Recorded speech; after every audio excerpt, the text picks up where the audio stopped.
I wanted to say this about Cicely Tyson, then I want you all to take it.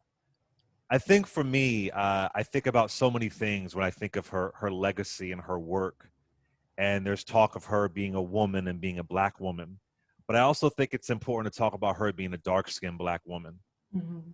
And for folks who don't know, at the time, the biggest stars in the world, it's Diane Carroll, who I adored, loved. Mhm. Uh, Diana Ross, no one loves Diana Ross more than me, and a handful of other actresses.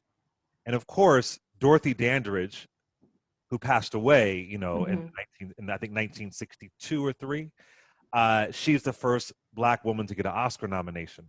I want to be clear: Dorothy Dandridge, Diane Carroll, they went through hell as well. Like, I'm not saying a lighter skinned Black actress didn't go through hell. Not saying that at all. The way Dorothy was treated in Hollywood was just despicable, and they really tried to ruin her because she fought back and would not play a maid and so on. And of course, we all bow down to Hattie McDaniel. One Mhm. can't imagine what she went through. Just one can't imagine it. But Cicely Tyson, to be who she was, to be exactly who she was, to demand the kind of roles that she demanded, to have those kinds of standards, not working for many, many years, not being what Hollywood would deem as something that they want to give a lot of money to, Mhm. being a Black woman, it was so important. It was so important to see a woman like Cicely Tyson, from Sounder to The Women of Brewster Place, my favorite, to Tyler Perry films. It's just so crucial. And I think it's important when we talk about, and this is a woman that began as a model when she was Mhm. discovered by a photographer via Ebony magazine. But I just think it's really important to put it in the context. Her being a dark-skinned Black woman, and the way that she would inspire so many who look like her. Mhm. And I'm saying this as a lighter-skinned Black man who understands that there's been folks who've looked like me all throughout media being praised. Lena Horne, who I love. I love Lena Horne. Mhm. But it is important. And Lena Horne would talk about colorism, how folks would say they wanted her to pass for white. And of course, she didn't do that. But it was important to have the Lena Hornes, Diane Carrolls, Diana Ross, because Diana Ross and Miss Tyson would get an Oscar nomination the same year in 1973. And Mhm. they would lose Eliza Minnelli. Damn it. Old story. That's But for another episode. Cicely Tyson, right, to be in that space, being who she was and is so important. And there's a multitude of ways that I honor her, but I think about her. I could only imagine the kind of racism that she endured and what she went through. So it is a loss, but her legacy is just immortal. It's Mhm. just, it's untouchable. It is, it is flawless. I mean, I give, there's no disrespect to anybody else who had to take, quote unquote stereotypical roles. No disrespect. I'm not an actor. I don't know what it's like. But for Miss Tyson, there was a certain kind of standard that she had, and she held that up. And she really is a blueprint, whether you're an actor, whether you're a writer, whether you work in corporate America, she is a blueprint on how to manage your career. So just 96 years old, an ancestor. Erin Cherry, as Yes. an actress, uh, somebody who studied acting, you're an Emmy winner. What are your thoughts when you think of Miss Cicely Tyson? Well, so many things. Icon comes to mind, and just how she's inspired me. Out of all the women you named, Cicely Tyson for me is number one on that list. From Roots to Women in Brewster's Place, when she says "black is just black," you felt Yes, it. You felt it that she was it isn't talking about ugly.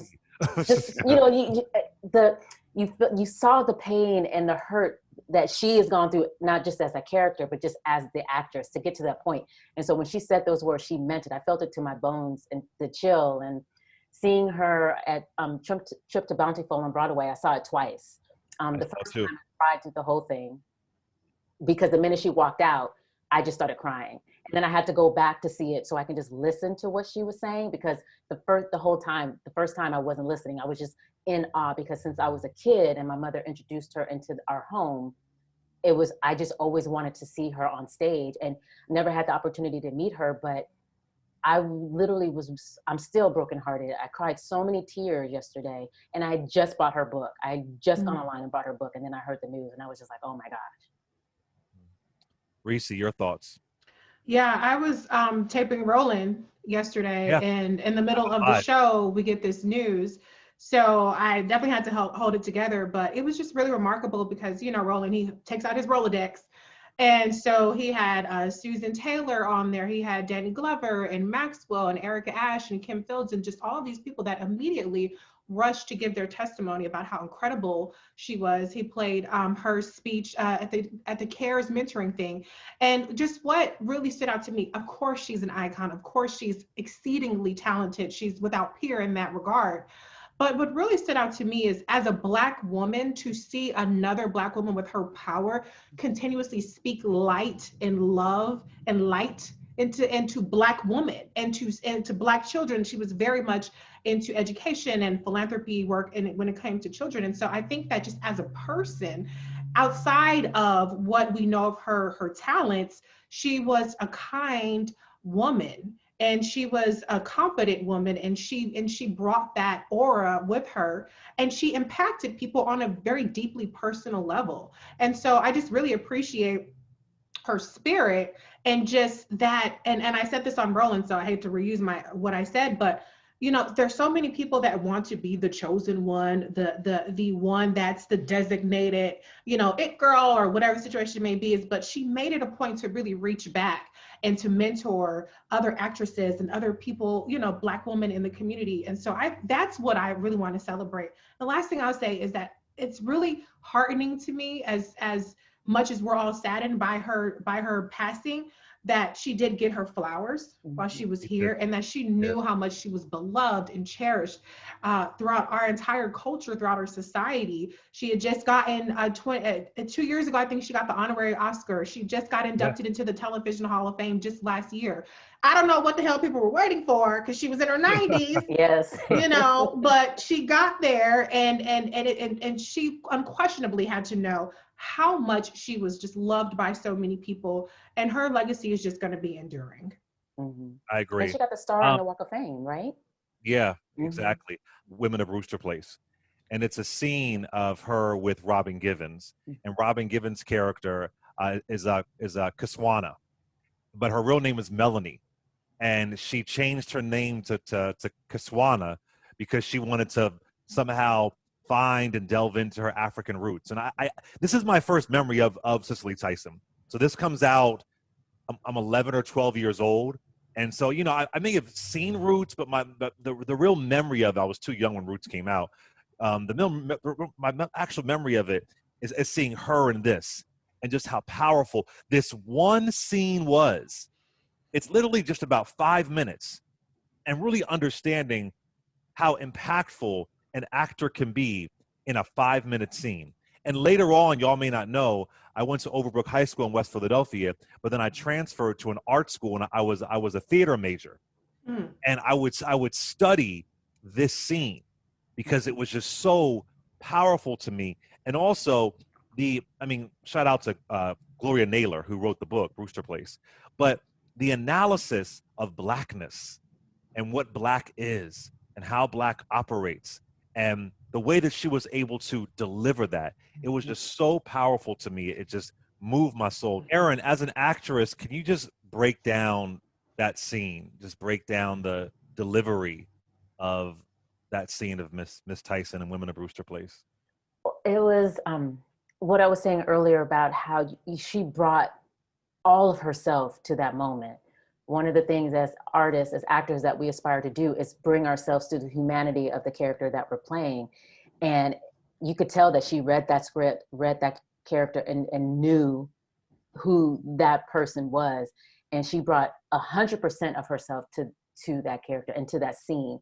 Because when she's talking about Black is just Black and all the different elements of being Black, and also to the conflict of, you know, having the name of the oppressor and then having her, you know, daughter change her name, but then the generational, that the conflict that causes, because there is that pride that Cicely Tyson's talking about in that scene. And then you understand the daughter and what she's talking about and not wanting to have and live up to the name of this white oppressor. But then the way Cicely Tyson brings it home, you go, it's important that you bring and carry your ancestors with you. Your grandfather was that name. It's important for us to carry on the legacy of what our ancestors went through. So I just felt like she just nailed 100% that scene.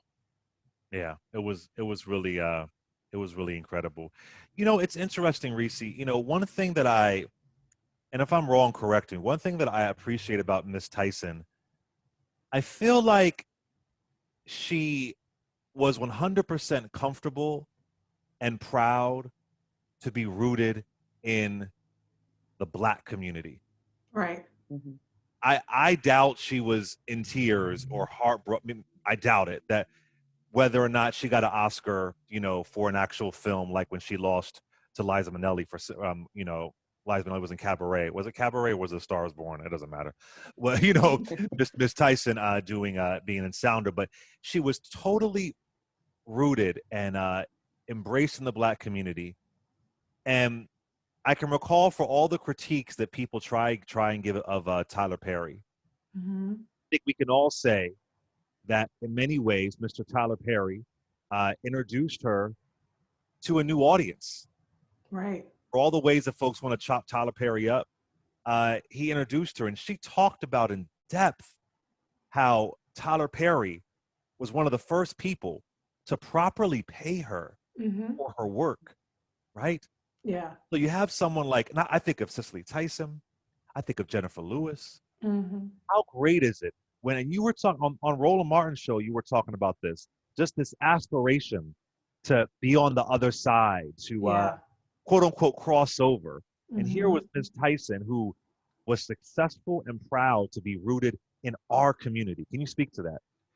Yeah, absolutely. And I think that's so important that she really was not seeking the white gaze, right? I mean, she knew what her power was. She knew the power that we hold as a community within, particularly when we see ourselves. And so it wasn't about white validation for her. And I think to a certain extent, it probably wasn't even necessarily about just Black validation. I think it was about that self validation that comes from just being truly rooted. And, you know, going back to that clip, you know, that Black is just Black, that is such a liberating concept that we go and we still struggle with this because there's always these different litmus tests that we put on there. There's always these different hurdles that we have to cross to prove our Blackness, and it's just Black. And I appreciate that she has. I mean, that was a scene that she was acting in, but when you see her career and you see her life's work, she just truly understands that. And I agree with you as far as what it comes to with Tyler Perry. Yeah, you know, Tyler Perry is not, you know, James Baldwin. Let's just put it like that, okay? But he looks out for our legends. I mean, I think Taraji was also saying that Tyler was the first one to really properly compensate her. Miss Cicely Tyson, Queen Mother, as my girl Erica Savage Wilson said, calls her, she was paid double and triple her asking price from Tyler. He made it a point to do that. And so I also appreciate that she was giving these roles where we were introducing and really celebrating the role of the elder in our families, because we lose a lot of that in our Black you know, movies and all this. You don't have as much of the role of the elder, you know, woman. And Ava DuVernay did the same thing in Cherished Day. I don't know if you guys watched that one. That was just a great series, and she was so magnificent in that series. And that was just last year when that came out, I believe. It was last year or the year before, but it was very recent. And so I do appreciate too how she was allowed, or she allowed herself, and she was given the opportunity to show herself in that elder role. You know, this isn't something that we had to just go back and look at 20, 30, 40-year-old movies and celebrate her. She still had a body of work that she was still putting out there that was very important. So, I mean, I think it's so important for people to understand that it's not about you know, how many Oscars you have. When you Right. are truly rooted in the community, you're going to be beloved and you're going to be celebrated and you're going to be more enduring, you know, than just that little bit of validation you might get on a one-off on these white award shows or whatever, whatever platform that may be.